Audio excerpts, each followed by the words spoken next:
Oxygène. Oxygène. Les riders du bout du monde. Aujourd'hui dans les Riders au bout du monde, je reçois le VTTiste français Thibaut d'Après-là. Thibaut, bonjour.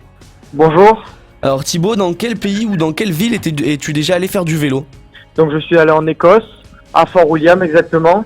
Voilà, c'était une très belle course avec une montagne rare en Écosse, mais dans un paysage très vaste, avec peu de végétation et très agréable.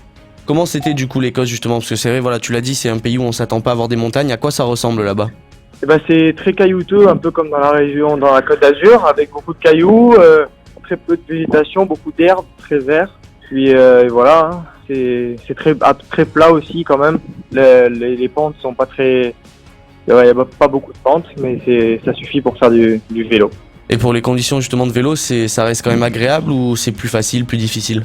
Et ben là j'ai été chanceux puisqu'il a fait beau temps, mais c'est vrai que même en été, le climat est beaucoup très pluvieux et il fait très froid. Donc c'est vrai que l'hiver c'est difficile de s'y entraîner ou de rouler. Et si je me trompe pas, tu as également fait certaines courses à Méribel. Alors c'était l'été ou l'hiver là-bas?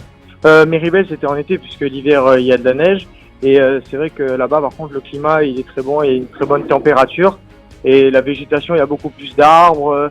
Il y a beaucoup plus là-bas de terre et de racines et très peu de cailloux, donc c'est vraiment des terrains très différents pour rouler, mais les deux sont très agréables. Et que ce soit en Écosse ou à Méribel, est-ce que pendant une course on a le temps de profiter un petit peu des paysages quand même? Non, pendant la course on n'a vraiment pas le temps puisqu'on est vraiment concentré sur ce qu'on doit faire, mais c'est vrai qu'avant le départ ça permet avec un beau paysage de se ressourcer, d'un peu s'évader, de pouvoir se concentrer en regardant le paysage, quoi, comme en Écosse où vraiment on pouvait regarder le paysage au loin, puisque c'était très vaste, et pouvoir s'évader quoi, quelques minutes avant son départ. À quoi tu t'attendais à voir comme paysage quand tu as appris que tu allais aller en Écosse?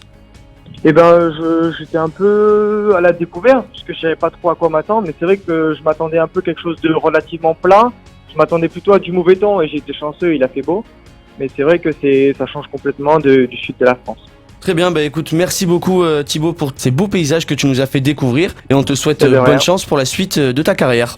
Merci beaucoup. C'était les Riders au bout du monde, j'espère que vous avez encore bien voyagé et on se retrouve samedi prochain pour un nouvel épisode des Riders au bout du monde.